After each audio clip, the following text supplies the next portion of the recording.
acne could serve as a visible early indicator of metabolic diseases, including prediabetes and diabetes. Welcome to the Dutch podcast, where we dive deep into the science of hormones, wellness, and personalized healthcare. I'm Dr. Jaclyn Smeaton, Chief Medical Officer at Dutch. Join us every Tuesday as we bring you expert insights, cutting edge research, and practical tips to help you take control of your health from the inside out. Whether you're a healthcare professional or simply looking to optimize your own well being, we've got you covered. The contents of this podcast are for educational and informational purposes only. This information is not to be interpreted or mistaken for medical advice. Consult your healthcare provider for medical advice, diagnosis, and treatment. Hi there, and welcome to this week's episode of the Dutch podcast. I'm so glad you're here with me. Today's topic is one that affects millions of people in America, and it's one that has such a big clinical impact. People with acne really want to figure out how they can treat it. And what's so interesting about it is that acne has traditionally been thought of as a dermatological condition, obviously, because it affects the skin. But a lot of the approaches that we've taken in medicine have been to treat the skin. Today is going to turn that upside down for you, or maybe a better way to say is turn it inside out. Because what our guest is going to talk about today is his experience working with patients for a long time with acne, and he has a personal story with it as well, where really what we've seen and where functional medicine is headed is that this is an inside job. Acne is really an inside job. We have to look at what's going on internally, at your blood sugar, at your inflammation, at your microbiome in your gut, microbiome in your skin, your stress level, your hormones. All of these things come into play to drive the development of acne, and they need to be evaluated and addressed in order to treat it. We get in deep in the science in this episode, and so if you want to learn more about this type of approach, you are going to love this episode. My guest today is Dr. Bryant Esquejo. He's a California-based naturopathic doctor who specializes in complex acne along with other skin conditions like eczema and provides integrative care for things like hormone imbalances and gut health and thyroid. He's really rooted in the belief that skin health is a reflection of inner health, and his whole person approach to healing has earned him features in Vogue and Mind Body Green, Who What Wear, and The Daily Beast. He's a wonderful person to chat with and to learn from. And so let's go ahead and get rolling.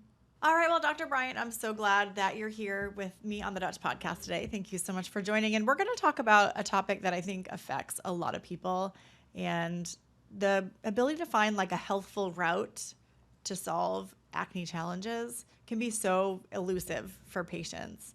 Can you start by just sharing a little bit about what drove you to really become an expert in this area? Like, what sparked your interest in studying acne through this functional medicine lens? Yeah, definitely. So I personally struggled with acne.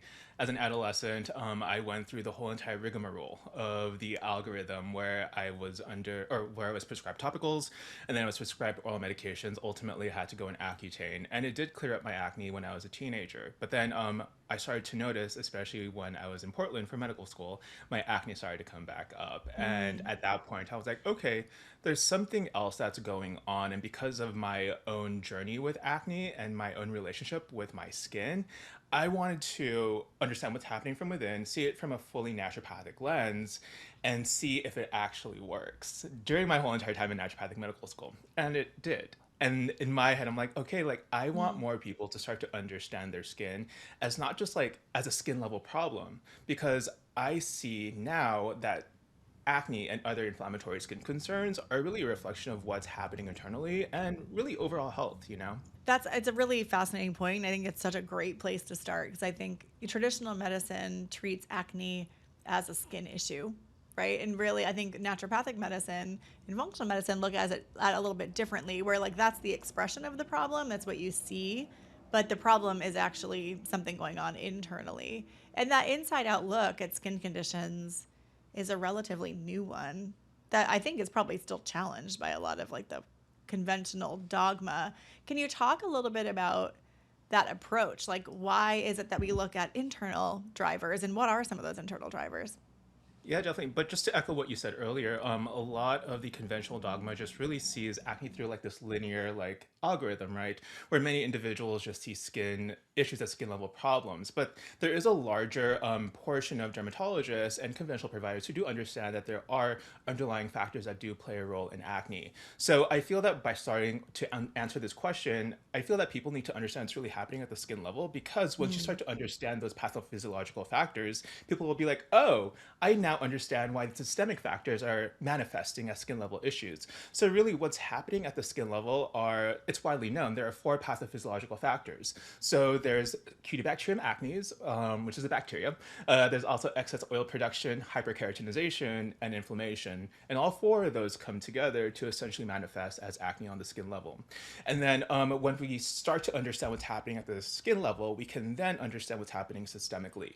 So systemically, a lot of dermatologists, a lot of conventional providers understand that hormones play a role in acne, specifically with androgen hormones. But then past that, that's where it kind of gets a little blurry, you know? So some conventional providers are starting to see it from a more functional lens where they do see that there's this blood sugar nutrient sensing pathway component that's playing a role in affecting hormones. There's also some conventional providers who are also understanding how HPA axis hormones are influencing those pathways that we spoke about on the skin level. And then in regards to like inflammatory response, I think this is a really cool part because, you know, as a licensed naturopathic doctor, we're always thinking about the gut. And in regards to the gut, a lot of dermatologists are starting to now, how would I say it? They're starting to recognize how valuable considering the gut is within the context of acne because there's more research coming out saying how gut concerns like IBS, GERD, or gastroesophageal reflux disease, peptic ulcers, constipation, all these other things are linked to acne. And at the same time, there is literature suggesting that gut microbiome shifts are associated to acne as well. And there's also building evidence that's showing how modifying the gut microbiome may be supportive for those in acne. And I think the inflammatory pathways are very interesting. I know we'll dive into that. But to basically answer your question in so many words, the internal drivers I think about are going to include hormones, inflammatory response, and yeah. Well, I'm excited to dive into those. And if you guys are listening now, you're probably like, okay, yeah, give me all the juice because I want to understand this better. But it is really interesting because I think let's talk about the gut piece. I think like the way that we see this in medicine is that acne coexists often with other digestive complaints, right? So it's like you see this association and then you have to ask, why is that? And it is really interesting because in naturopathic medicine and functional medicine, the patterns that are seen in the gut microbiome align with not just acne, but there's other microbiome patterns that are seen with other types of skin conditions like eczema or psoriasis even and things like that. So we know it's not everything, but it's a piece of the puzzle. I just find it so fascinating.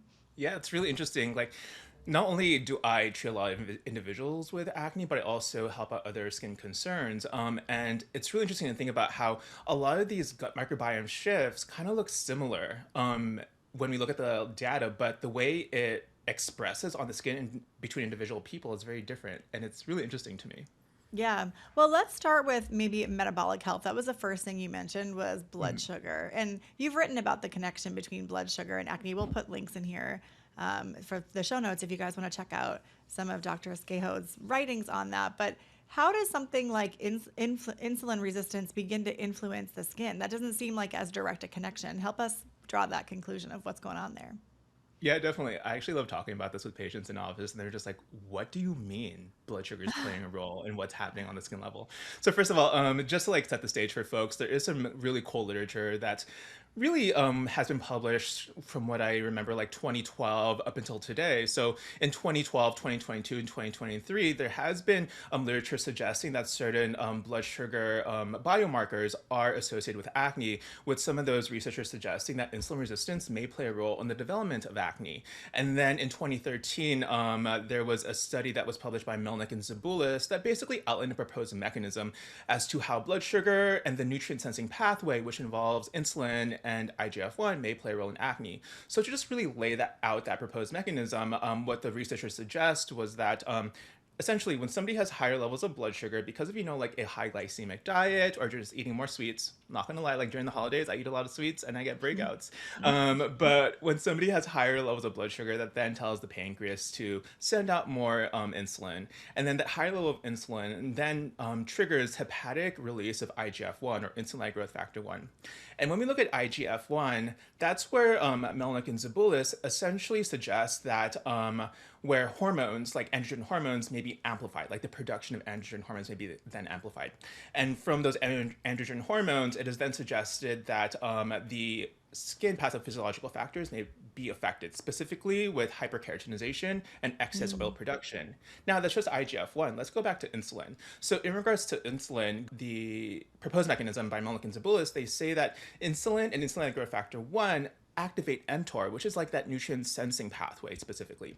And through mTOR, they then suggest that it basically causes a biochemical cascade that involves FOXO1, which then plays a role in what is it? It plays a role in excess oil production. So basically, just to like make it a little bit more clear, because I tend to go into the nuance, what scientists suggest is that higher blood sugar plays a role in higher levels of insulin and insulin growth factor 1 to play a role in some of the pathophysiological factors that we see on the skin.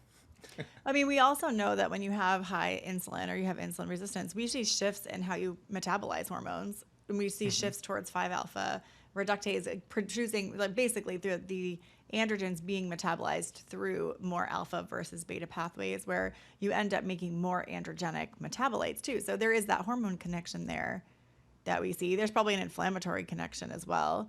You know, it is that multifactorial thing. But it's interesting because I think, you know, no one wants to hear like sugar causes acne. And I know even as a kid, when I was a teenager and everyone was having acne and they'd be like, oh, don't eat chocolate or don't eat sweets. And then the doctors would be like, no, it's fine. It's chocolate doesn't cause acne. But what you're saying is like, you can have occasional treats. It's not like if you eat it, you're going to get an immediate flare up. Well, although you said sometimes you do, but what you're really talking about here is that prolonged exposure kind of creates an environment where it's easier for acne to develop.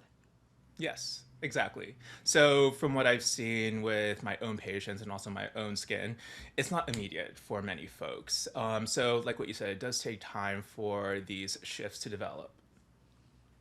Yeah. Okay. So I know acne is also just an inflammatory condition. So does that kind of come into play as well with metabolic health? Because we know that insulin ends up causing increased inflammation. Can you talk a little bit more about that too? Yeah, definitely. So, like what I've been like echoing, I like to see it from like a skin level and a systemic level because I really see Okay. it from this like overall perspective. So, when we start to look at like the inflammatory response, it really helps us see acne holistically and helps us understand that, you know, like acne is multifactorial. But when we look at what's happening on the skin level, we have to talk about like Cutibacterium acnes. So, Cutibacterium acnes creates lipase, which basically breaks down the sebum into free fatty acids and glycerol. And glycerol acts as like this energy source or the food for C. acnes to persist, which is going to be important because we'll talk about that. But in regards to free fatty acids itself, that can also drive inflammatory responses.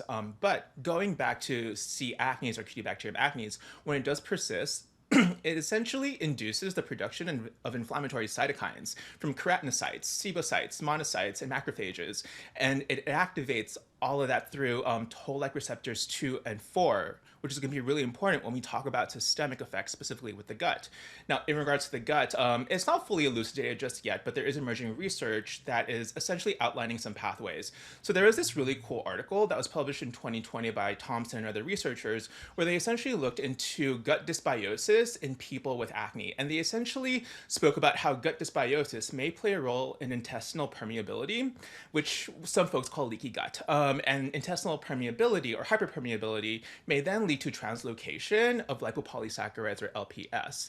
And through that LPS, the researchers suggest that it causes this inflammatory cascade that involves toll-like receptors 2 and 4, which is really interesting. So systemically, we see 2 and 4 being activated, and also on the surface, we see it being activated as well.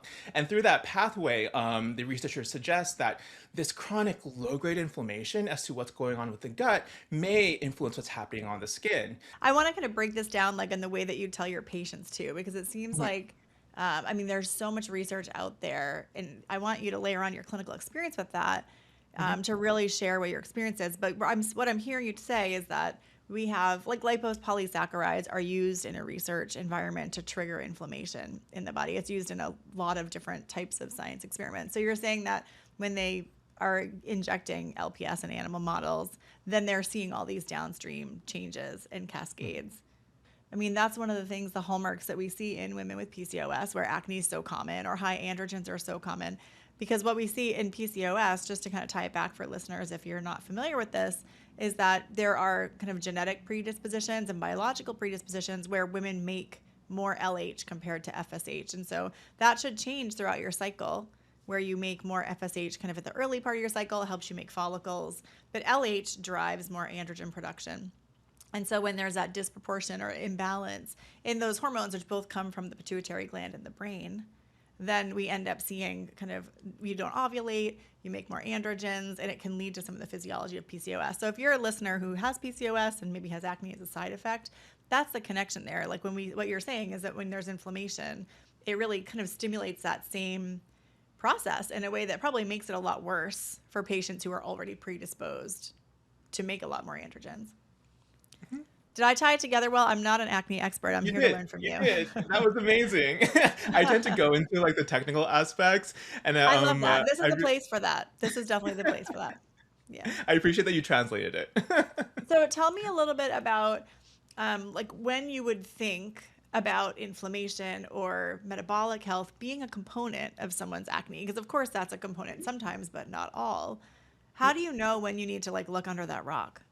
Yeah, definitely. So when I work with patients, I think about patterns, I think about symptoms, and I think about signs. So in regards to patterns, when I work with folks, from the get-go, I like to ask all of the questions, a lot of questions, where I understand what's happening at the skin level and what's happening systemically. So in regards to patterns, I ask them about their 24-hour diet recall. So I'm really gauging if diet is rich in high glycemic foods. And then I'm also asking about exercise. I'm asking about stress levels and stress response, and also sleep quality. Beyond those, in regards to symptoms, honestly, insulin resistance may go unnoticed. And these more obvious symptoms don't really appear from the get-go unless somebody has like more over insulin resistance, which is diabetes, And in regards to diabetes, that can look like increased thirst, increased urination, increased hunger, changes in vision, and, slow healing wounds and so much more. But in regards to signs, this is the most interesting part and most fun part for me, because I'm sure the audience is starting to understand how big of a nerd I am. I love to look at lab data. You're in good company. You're in good company with this podcast as a nerd. It's great. I like to look at lab data, and I like to look at physical assessment signs. So in regards to lab data, in a perfect world, I would love to have fasting glucose. I would love to have fasting insulin, and I would love to have hemoglobin A1C. So in regards to fasting glucose and fasting insulin, we can then gauge somebody's insulin resistance score, which is called HOMA-IR. And interestingly enough, HOMA-IR itself has been associated with acne.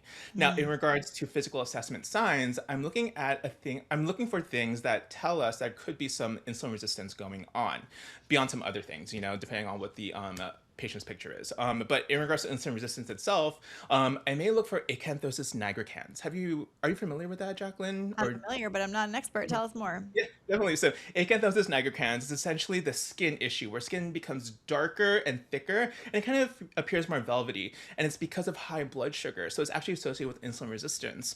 And it typically appears in like skin folds, like the backs of the neck. Like under the armpits is a big... And under the armpits and the groin. And the science is fascinating. I could go into it if you want me to, but beyond that, I'm also considering like metabolic changes. So like changes in weight, blood pressure, and cholesterol. So basically, to answer your question in some new words, I'm looking at patterns, I'm looking at symptoms, and I'm also considering signs. I want to talk a little bit more about the lab testing piece, because I think now that there's the easy access to labs through like Function Health and all these other similar companies, was it Superhuman? There's so many out there. We're not affiliated with any, but it makes it so low cost comparatively to get this broad sweep of labs. I think if you're going to see a functional provider, some of these things may not be covered by insurance. For example, if you wanted to do metabolic health screening, there's criteria for like when you would do that for a patient. So it might not be covered, but you could pay out of pocket. And those are now like $300 to $400 generally. And you can get so much great information. I also love looking at those when I look at patients with any kind of hormone dysfunction, but I do a lot with fertility. It's also critically important to have good blood sugar for fertility. And then also with menopause, as women are getting older, it's such an important piece of preventive care, that goes above and beyond any kind of specific symptom, but it plays into pretty much every disease. I mean, today we're talking about it with acne. Like, who would have thought that blood sugar would play such a role? I'm glad that you brought that up, because I think especially fasting glucose is like a lagging indicator, right? We always talk about like leading and lagging indicators in business. You want to look at the leading indicator. What are the first things that change that might clue you into there being a problem? Because it's easier to like take a left turn and go in a different direction the sooner you know. And HOMA-IR and fasting insulin are really good ones to look at. Do you have a target? Like I generally am looking for fasting insulin under 5 is like what I would consider to be optimal. And I think the normal range goes up to 12. So, I mean, 5 is still way well within or like the bottom half of the normal range. Yeah, so to echo what you said, my target range is between 2 to 6. So 2 to essentially 6. like Okay. 5, you know? Hmm. Yeah, good. I mean, but that's a great thing for people to listen to because again, like these are not expensive things to be done. They're drawn in serum, Quest, and LabCorp, very basic, but you can really combine that testing to bring to your provider and really get an idea of like, are these things contributing to my chronic condition that might seem unrelated? Yeah, it's actually really interesting that you bring up everything that you said because I remember I was reading a study that essentially suggested that sometimes people can have higher levels of insulin and therefore have insulin resistance before other markers, Oh like blood yeah. sugar markers, are start to show it in so many words. So like other blood sugar markers could be normal, but that insulin is high. So what's really going on, you know? We'll be right back with more. If you're already running Dutch tests in your practice or thinking about it, there's never been a better time to become an official Dutch provider. Why? Because we go beyond lab testing. Our provider community gets exclusive access to clinical education, in-depth report interpretation, training, monthly case reviews, and one-on-one clinical support. Whether you're just getting started or looking to sharpen your functional hormone expertise, we give you the tools to grow. Join thousands of providers already making a difference. Visit DutchTest.com today. Welcome back to the Dutch Podcast. Yeah, one of the things I've been thinking a lot about, this is related to cortisol, and maybe this is a good pivot for us to talk about stress next, but we talk a lot on the team about how, like with cortisol on the Dutch test, we look at the free diurnal pattern, the free cortisol rhythm, like the 4 different time points across the day and what it looks like. And that's the most common assessment done. But in a way, that's like looking at blood glucose, right? It's like the active, final, impacted number. But when we look at a lot of Dutch tests, what we see is that other parameters change before that changes. Your metabolism of cortisol changes. You might store more as cortisone. You might have, fast or slow clearance. You might see your the cortisol awakening response change first. But by the time it hits your diurnal pattern, usually that's a later stage change. And so I think that what I'm trying to do is like really increase the awareness. I mean, in that model, but I think this is the same one where if you're only looking at blood glucose, which is the most standard screening, you might be getting there a lot later. You might be drawing a conclusion a lot later than you could have if you'd looked at other lab indicators. Yeah, that's actually interesting you bring that up because I think about this study. It was by Gu and other researchers. It was published in 2023. I And don't know how there's you this can line that remember all the names. Like I love reading papers, but the fact that you can pull these authors' names, I need whatever you're having for breakfast. I just read a lot and I reference them often in office. But in relation to this paper, I actually had to write down this reference because a line in that paper stuck with me. And in that line, the researchers essentially said acne can serve as acne can serve as a visible early indicator of metabolic diseases, including prediabetes and diabetes. So it could be the first thing that's really showing up before we really start to understand what's happening systemically. So if people really start to like tap into what's happening on their skin and question that, I really hope that it causes their providers or themselves to want to look further and figure out what could be going on. I love that. And here's the thing about it is that acne is a condition that drives people to seek solutions because it's so visible. It's like so impactful in your life. And you might be willing to make changes where if you didn't have that visible symptom, you may not be willing to make those same changes. Like it brings people in a very motivated way. And I think what a disservice it is if we're only putting topicals on, you're doing Retin-A or whatever, you're only treating the topical because some of those actually do work. But especially when we look at teenagers, when all these patterns are set and when all these behaviors begin to be set for our adult lives, what an opportunity it is to like really help people carve the right healthy path for themselves versus just band-aiding a symptom. Exactly. I love that you went into lifestyle because those are one of the things that I love reading about and also honing in on in clinic. Well, you did mention C. acnes, and I want to talk a little bit more about that because I think it's really interesting because when we look at acne, we already touched upon a couple of things. There's a skin microbiome and there's a gut microbiome. and they're both important in this clinical case. Can you talk us through that a little bit? And like, let's shift gears to talk a little bit about the role of microorganisms for acne. Yeah. So just to clarify, you want me to speak about what's happening at the skin level and then systemically? Well, I just know they both play a role. I'd love to know a little bit more. You talked a little bit about the impact of C. acnes on the skin. Do we all have that? And or Yeah. do okay, Okay. or and then people with acne, it just is more of a problem, or it's in a higher percentage?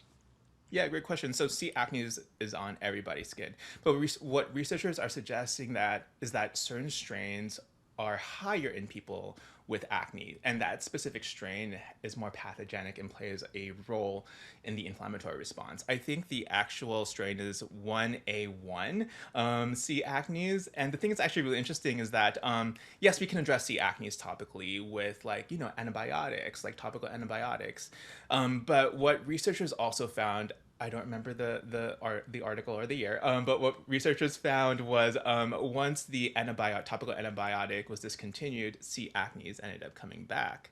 Mm. But in regards to answering your question, C. acnes is found on everybody's skin, but people with acne tend to have a higher level of a more pathogenic strain. And when people were put on antibiotics to address that pathogenic strain, C. acnes did end up coming back. It's interesting. My son had like mild. Well, we went in for something else, but we saw a dermatologist, and like he was in middle school, and just like, well, what about my pimples? And his are not bad at all. But they gave him this like essentially it's a bleach wash to utilize Mm. every day in the shower for his skin. Can you talk a little bit about that? It's a really commonly prescribed. You can buy them off Amazon, but doctors are recommending them so much. But you think about like, is there good bacteria that needs to be there where that type of antibiotic treatment might be harmful in the long term? Yeah, great question. So I think what you're talking about is benzoyl peroxide, which is available also over the counter. Is that correct? I don't remember exactly what it was, but it's essentially when I looked at it, it was like a mild bleach wash, essentially. I hear you. But yeah, in regards to what that product or what that active does, is that it basically causes like a bubbling reaction with like hydrogen peroxide and essentially Mm. kills bacteria. So we do want to make sure that we have a balanced skin microbiome at the end of the day to really optimize, somebody's inflammatory response. Now, in regards to the skin microbiome, we talk about C. acnes. But interestingly enough, we want to make sure that we have a diverse amount of beneficial bacteria or just a diverse skin microbiome at the end of the day, just so that we can start to optimize the levels of C. acnes, 1A1 C. acnes. But yeah, I think it's really interesting. And there's also a lot of like emerging literature or emerging research that's looking into topical probiotics and topical prebiotics to essentially enrich somebody's skin microbiome. And in some of those studies, they're seeing some great effects. But again, it's all emerging, not really set in Yeah. stone just yet, but hopefully It, more it science is does come something out. people are really thinking about. I attended a conference on skin microbiome a couple of years ago. Actually, it's probably 5 years ago now at this point, and it was like Colgate and all these Procter and Gamble, all these big companies that were presenting their science on topical products and oral health as well. So like toothpaste, mouthwash, and skincare products, shampoos, things that didn't disrupt the microbiome, where they had really never looked at that before. But like some surfactants might change pH or they might disrupt the microbiome, and they're really all shifting to products that are microbiome neutral was the language they used. And it seems like something that we should be really considering because it's like if you wipe the slate clean, it's just like antibiotics in the gut. We now know that antibiotics in the gut can have a negative impact because once you wipe out the good flora, anything could come back. It's like rolling the dice every time. It's So it's great actually that they're thinking about that. It's interesting that you said that because with the skin microbiome, there are other microorganisms that are naturally found there. So the thing I think about is a possible effect that could happen when somebody is on antibiotics. So when somebody's on antibiotics, it kills the bacteria, right? Mhm. But that allows for it allows for more open space at the end of the day for other microorganisms to grow. And something that I think about is Malassezia furfur, which plays a role in folliculitis, which some people call fungal acne. So in regards to that, when people have fungal acne, it could look like acne, like it's these bumps, but the thing that differentiates is that it's itchy commonly. Now, in regards Mm. to that, some people are prescribed antibiotics thinking that it is a bacteria caused acne situation, not knowing that it could be that folliculitis, fungal folliculitis that could be going on. But since the bacteria is being killed by that antibiotic, again, it allows that free space for the actual yeast or fungus to grow on the skin, which is again naturally found on the skin. And that therefore leads to an exacerbation of fungal folliculitis. So I think it's interesting that you bring that up because I think about that. Yeah, it's like that first do no harm tenet, right? We want to make sure the things we do don't create an environment that things could be made worse. You know? To tell me a little bit about gut health, is that something that you look at very frequently as well in patients with acne? Yeah, definitely. So gut health is definitely one of those core pillars that I speak to patients about. Beyond hormones, beyond blood sugar, beyond stress response, gut health is definitely one of those things. So when I speak to patients about gut health, again, I speak to them about the science. I'm sure they get really overwhelmed. I tell them about the IBS that we spoke about, how it's linked to acne and all the other gut conditions that we spoke about earlier, and how gut bacteria may also play a mitigating role in all of that. So in regards to somebody's symptoms, if I start to suspect there could be something going on with the gut, that's when I speak to them how it might be worthwhile to look into possible gut microbiome testing and or addressing the gut microbiome with nutrition or lifestyle, really depending on the severity of their symptoms. So I like to use the functional gut test in addition to other tests to really get a full picture of somebody's health and wellness. But to basically answer your question, yes, I look at gut health in addition to other factors that play a role in acne. But I do see gut health also playing a core role in a lot of my patients who see me for acne. I want to shift gears too, and of course, talk about stress and androgens, because that's like, we're the Dutch podcast. We couldn't get out without talking about those two things. Can we talk a little bit about the role of stress? You've talked about this a couple times, that like stress will impact acne. Help us understand why. Yeah. So beyond sugar triggering my acne, stress also does it. Hence why. Oh yeah, you said it got worse in med school. Well, there we go. Yeah. And then clinically, many of my patients have told me that like acne or stress triggers their acne, and I'm sure a lot of people listening to this podcast have also noticed that too. And there's some interesting science that really lays out like the HPA axis hormones and how those hormones may play a role in the development or contribute to the development of acne. So like when the brain perceives a stressor, it doesn't really perceive it's like an emotional stress or a physical stress. It's just a stressor at the end of the day. And that's where the brain first sends out corticotropin releasing hormone. So corticotropin releasing hormone, or CRH, has actually been linked to sebum production, which is one of those pathophysiological factors that play a role in acne. So like people's skin gets oilier. Now, in regards to CRH, that then triggers the release of ACTH. And then ACTH then leaves the brain, goes into the blood, and then ends up in the adrenal glands. So in regards to that, once it's in the adrenal glands, it sends out DHEA and also cortisol, And in regards to DHEA, that is an androgen, and that can be transformed into testosterone, DHT. And once we have that testosterone DHT picture going on, like what we said earlier, that can play a role in sebum production and hyperkeratinization. Now, in regards to cortisol itself, there was this really interesting paper that was published last year that really spoke about how cortisol may influence inflammatory response and acutely dampen it. And by acutely dampening it, that therefore may then affect how the body responds to C. acnes on the skin level. In addition to that, in that same paper, they spoke about how chronic stress has been associated with oxidative stress, and possibly through like, the renin-angiotensin system. But in regards to the cortisol picture, there's like this inflammatory component that's playing a role. But when we look at stress itself through the HPA axis hormones, it seems to affect a lot of those pathophysiological factors that we spoke about that happen at the skin level. Yeah, it seems really cool. Like it's a complex mechanism. I mean, I think I've always thought about DHEA. Cortisol and DHEA come from different layers of the adrenal glands, for lack of a better term, different tissue types within the adrenal gland, but they're both stimulated by ACTH. So they are kind of like cousins. They're not always released in the same amounts, but generally there's correlation between these two hormones kind of getting pumped out.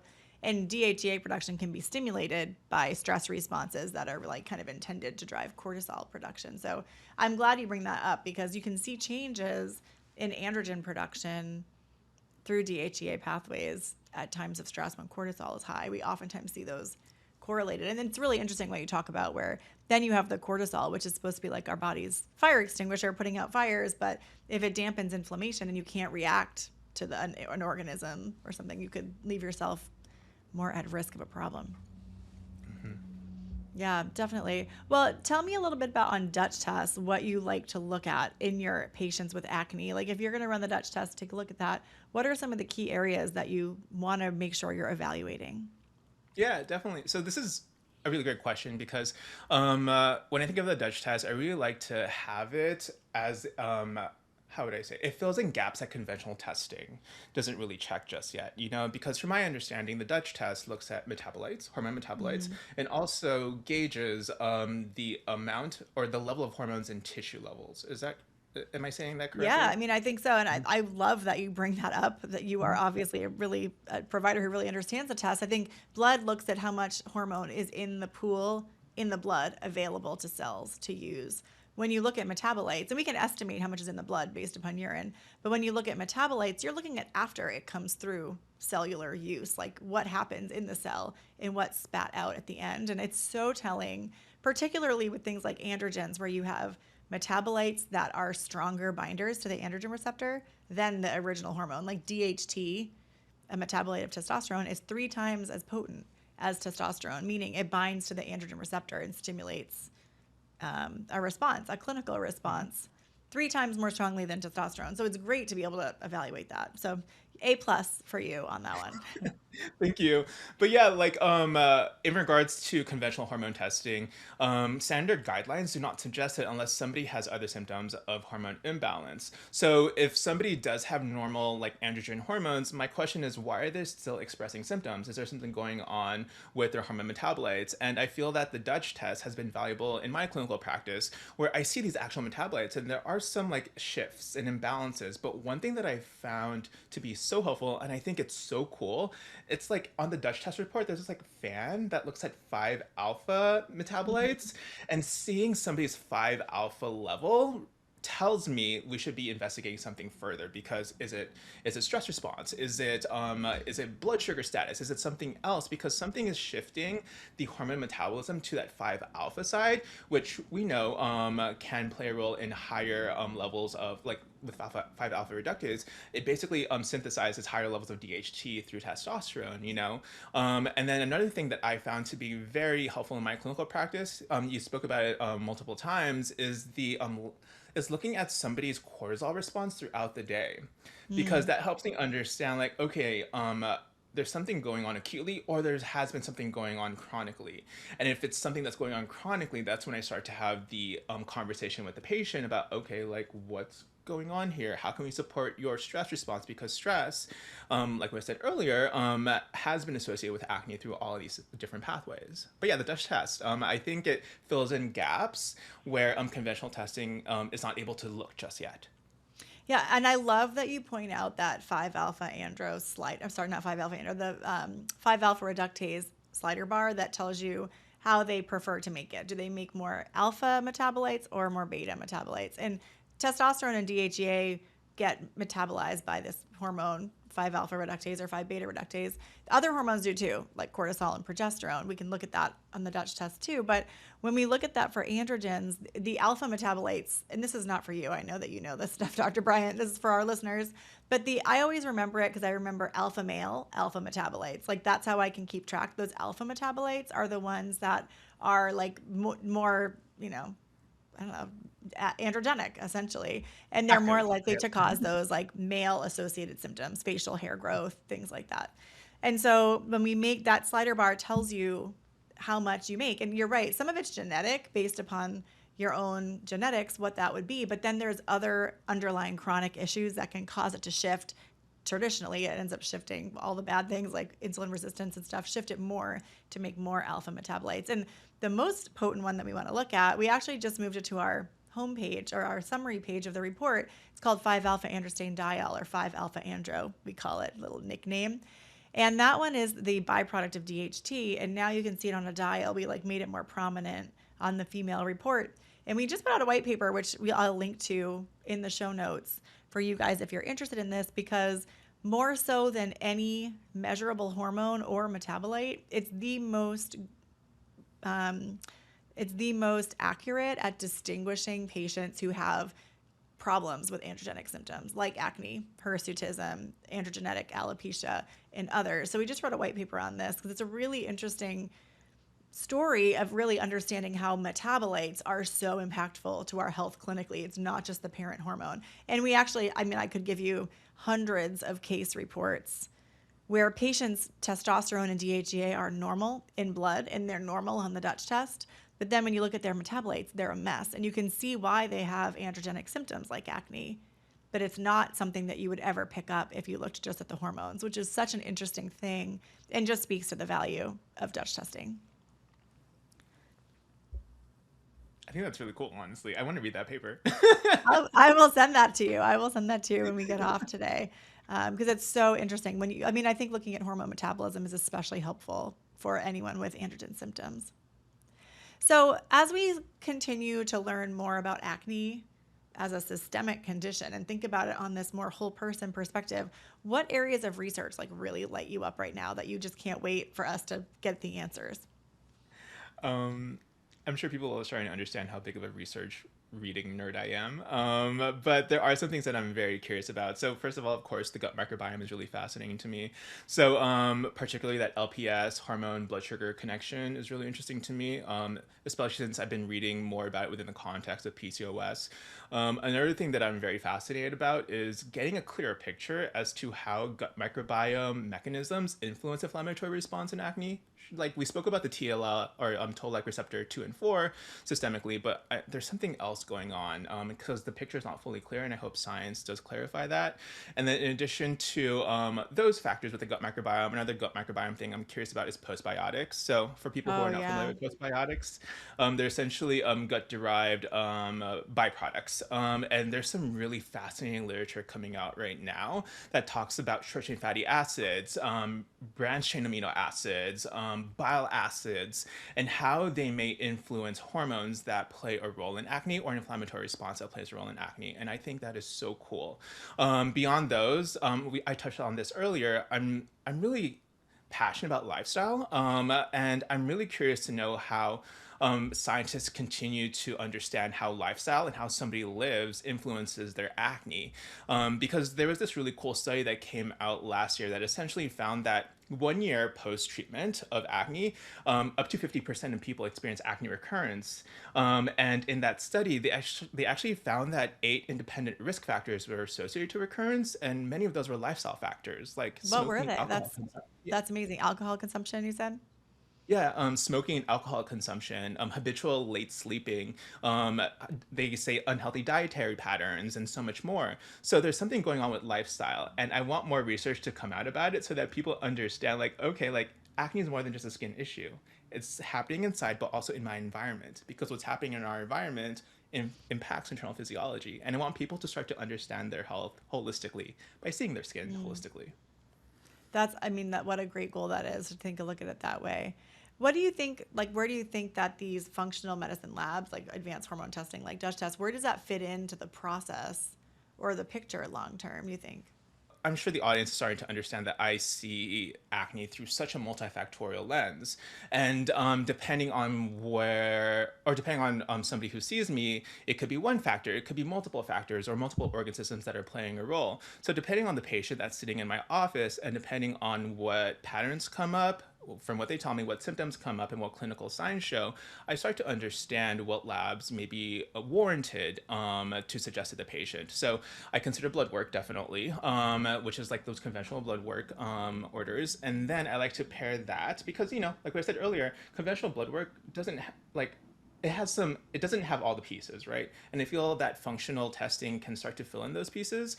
So sometimes I do a gut microbiome test to really understand, like, okay, like why is somebody's inflammatory response so high on their blood work? Is there something going on with the gut microbiome? So we look into that. And then if I suspect there could be a hormonal component, that's where I may speak to them about like functional hormone testing, like with urinary metabolites, like the Dutch test. And if there's something going on with the Dutch test, and we just did conventional testing and Dutch testing, and there's something going on with, like, you know, Indican, I'm like, what is going on here? So we might have to fill in that gap and fill in or get the fuller picture or a better picture, and get a gut microbiome test. So in so many words, to answer your question, I feel that understanding somebody's acne from a really personalized point of view will start to pave the way for advanced testing. And those advanced testing suggestions are going to be personalized from person to person. And it kind of like leads to this like whole entire domino effect where you want to fill in these gaps that some tests might not be able to provide just yet. Yeah, thank you for bringing up indican because we haven't talked about that yet, but that's one of the markers that we measure in our organic acids section of the test, and it's a marker for dysbiosis. So while it's not a microbiome test, it will flag in a non-specific way when there's a lot of dysbiosis present. So I'm glad you mentioned that because it might be a good way if you're running the Dutch test to look at the hormone piece where you can get a window into gut health there as well. Well, this is awesome. I mean, I think that the one last question I'd have for you is really if you were speaking to clinicians about acne, whether it's integrative or not, and their approaches have always been more topical in nature, what do you want their takeaway to be? Like, how should they be thinking about this differently when it comes to treating acne? Definitely. So I hope throughout this whole entire conversation, people at least start to think about how acne is more than just a skin level problem. I really hope that clinicians start to really see how internal physiology could manifest what we see on the surface. In addition, I hope that clinicians also consider how the environment and how somebody lives and their lifestyle influences both external and internal physiology. So at the end of the day, going back to that line that I spoke about earlier from Gil, I have the quote right in front of me. Acne could serve as a visible early indicator of metabolic diseases, including prediabetes and diabetes. But great, I love that quote, but I want to expand that even more. Like, it could probably show what's going on with somebody's gut. It could show what's going on with somebody's hormones. It could reflect somebody's stress response, or even how they live. And I want people to start seeing skin in that manner, in so many words, with more than just acne. Well, I mean, mic drop right there, for sure. It's what a great way to wrap. Thank you so much for joining us on the pod today. If people want to learn more about the work you do or read the blogs that you're putting out, read the stuff you're putting out, where can they find you? Yeah, so the easiest way is Instagram. I'm very active on Instagram. I'm also active on Threads. And I'm trying to write more on Substack. It's been fun. But it's more longer format, so if people just want like bites, they could get it on Instagram and Threads. If they want longer format, it's on Substack. If they want even longer format, I have a blog as well. Fabulous. And we will put links to all those in the show notes. You can check that out and continue to follow Dr. Bryant. If you like learning more about this root cause medicine, this root cause approach to hormonal health and other areas of health, I want to make sure you don't miss out on our episodes every Tuesday. You can subscribe to our podcast from wherever you screen. And make sure that you follow us on social. We're just at Dutch Test. See you soon. Thanks for joining us on the Dutch Podcast. Join us every Tuesday for new conversations with leading functional health experts. If you like what you've heard, be sure to like, follow, and subscribe wherever you get your podcasts.